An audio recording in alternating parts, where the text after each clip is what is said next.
নমস্কার বন্ধুরা, welcome to cricket Bangla.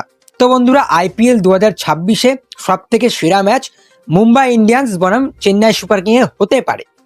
এইটা হয়তো আইপিএল ফ্যান্সরা ভাবছে যে এইবারে আইপিএল 2026-এর সব থেকে সেরা ম্যাচ সেই পুরনো রাইভেলস সিএসকে বনাম মুম্বাই ইন্ডিয়ান্সের হতে পারে। কিন্তু আমি যদি বলি আইপিএল 2026-এর সব থেকে সেরা ম্যাচ হতে চলেছে সানরাইজার্স হায়দ্রাবাদ বনাম কলকাতা নাইট রাইডার্স। এবারে অনেক ফ্যান্সরা জিজ্ঞেস করবে কেন হায়দ্রাবাদ বনাম কলকাতা নাইট রাইডার্সের খেলাটা কেন এত ইন্টারেস্টিং, আর তুমি কেন এইটা নিয়ে বলছো, সেটা নিয়ে এই ভিডিওতে আলোচনা করব। যদি দেখে থাকো অবশ্যই সম্পূর্ণটা দেখবে, এবং আমাদের চ্যানেলে যদি নতুন হয়ে থাকো, যদি ইউটিউব থেকে দেখে থাকো, অবশ্যই চ্যানেলটিকে সাবস্ক্রাইব করে দিয়ে তার পাশের বেল আইকনটিকে অন করবে। আর যদি ফেসবুক পেজ থেকে দেখে থাকো তাহলে ফেসবুক পেজটাকে ফলো করে দেবেন। তো চলো ভিডিওটা শুরু করব। কলকাতা নাইট রাইডার্স বনাম সানরাইজার্স হায়দ্রাবাদ কেন হতে পারে আইপিএল 2026-এর সব থেকে সেরা ম্যাচ, সেটা নিয়ে আলোচনা করার আগে আমি বলে দিই, একদিকে রয়েছে হায়দ্রাবাদের দানবীয় ব্যাটিং, তো অপর দিকে রয়েছে কলকাতা নাইট রাইডার্সের দুর্দান্ত বোলিং। তো এইখানে হচ্ছে লড়াইটা হবে যে ব্যাট জিতবে না বল।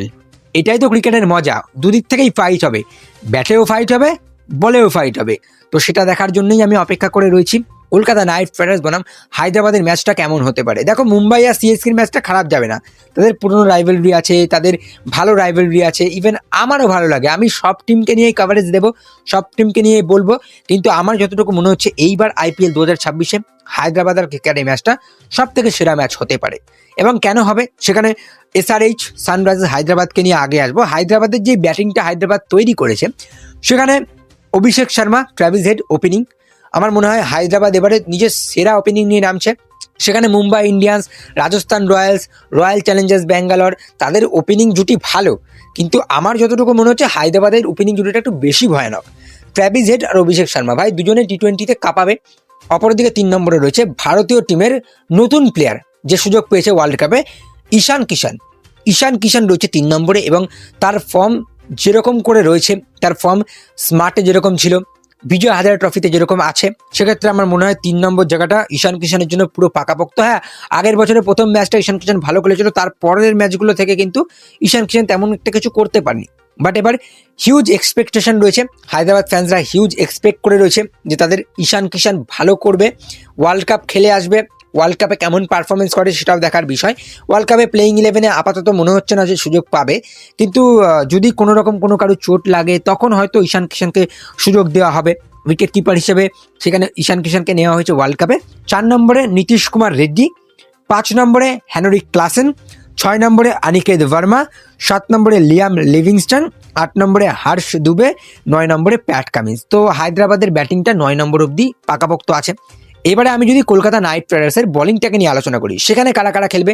দেখো, প্লেইং 11 থেকে হর্ষিত রানা, বৈভব আরোরা এবং মাথিসা পাতিরানা, এই 3জন কিন্তু পারফেক্ট ফাস্ট বোলার থাকবে, এবং তার সঙ্গে কিন্তু ক্যামেরন গ্রিনকেও কলকাতা নাইট রাইডার্স প্লেইং 11 রাখবে।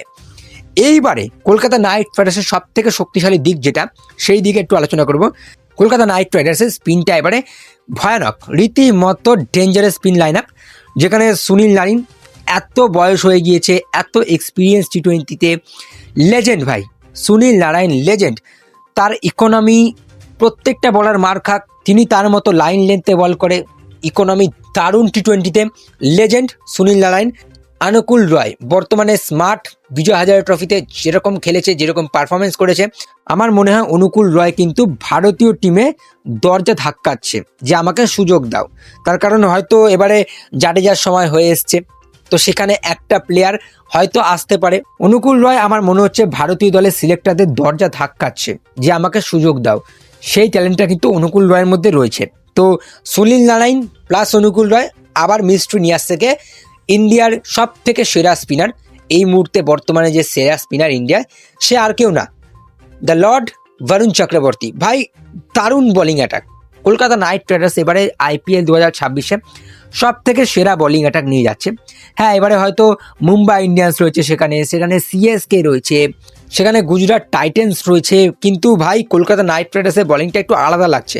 তোমরাই একবার দেখো, সুনীল নারিন, ভারুণ চক্রবর্তী একসাথে দুজনে পারফর্ম করবে। সুনীল নারায়ণ এখনও ফর্ম ছাড়েনি, ফর্ম নিয়ে আসছে, আইএল টি-20 দারুণ পারফরমেন্স করেছে। ভারুণ চক্রবর্তী ভারতের হয়ে লাগাতার উইকেট নিচ্ছে টি-20-তে, টি-20 ওয়ার্ল্ড কাপও খেলতে যাবে। হিউজ এক্সপেকটেশন রয়েছে আমাদের ইন্ডিয়ান ফ্যান্সদের যে বরুণ চক্রবর্তী এইবারে দারুণ বল করে ইন্ডিয়াকে আরও একটা ওয়ার্ল্ড কাপ দিয়ে দেয়, সেটার অপেক্ষায় আমি রয়েছি। অনুকূল রয় একটু কম এক্সপিরিয়েন্স, কিন্তু অনুকূল রয় কিন্তু এবারে কলকাতা নাইট রাইডার্সের প্লেইং 11-এ জায়গা পাবে। তো সেক্ষেত্রে এবারে তোমাদের উপর ছাড়ছি, তোমরা কমেন্টে বলো হায়দ্রাবাদের ব্যাটিং বেশি ভয়ানক না কলকাতা নাইট রাইডার্সের বলিং। তো এইখানেই হচ্ছে লড়াইটা, ব্যাটিং ভার্সেস বলিং। তাহলে এইখানে জিতবে কে, আসলে জয়টা তুলবে কে, হায়দ্রাবাদ না কলকাতা? এখানে একটু মনে হচ্ছে পালরা একটুখানি ভারী রয়েছে কলকাতা নাইট রাইডার্সের।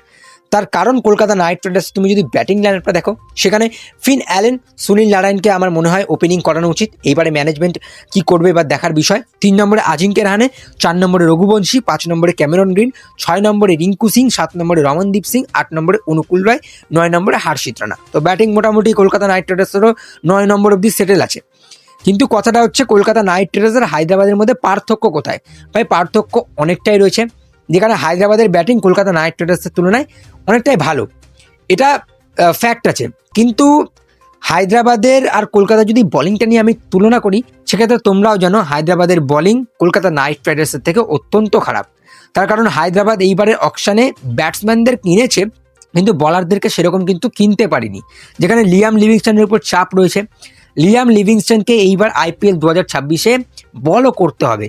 হায়দ্রাবাদ কিন্তু এক্সট্রা স্পিনারকে নিয়েনি, সেখানে জিসান আনসারিকে নিয়েছে, যেখানে জিসান আনসারি রীতিমতো ভালো করছে। জিসান আনসারি প্রত্যেকটা ম্যাচে উত্তরপ্রদেশের উইকেট নিচ্ছে 2-3টে করে। এখানে হায়দ্রাবাদের জিসান আনসারি মোটামুটি পাকাপোক্ত রয়েছে, কিন্তু জিসান আনসারির সাথে আরও একটা স্পিনার তো লাগবে। সেখানে লিয়াম লিভিংস্টন কি সেই কাজটা করবে? আমার প্রশ্ন এখানে, জিসান আনসারির সাথে আরও একটা স্পিনার যদি নিতে পারতো, যেখানে তারা রাহুল চাহারকে ছেড়েছে, যেখানে ফাস্ট বোলিংয়ে তারা মোহাম্মদ শামিকে ছেড়ে ভালো ফাস্ট বোলার তারা এবারে কিনতে পারেনি।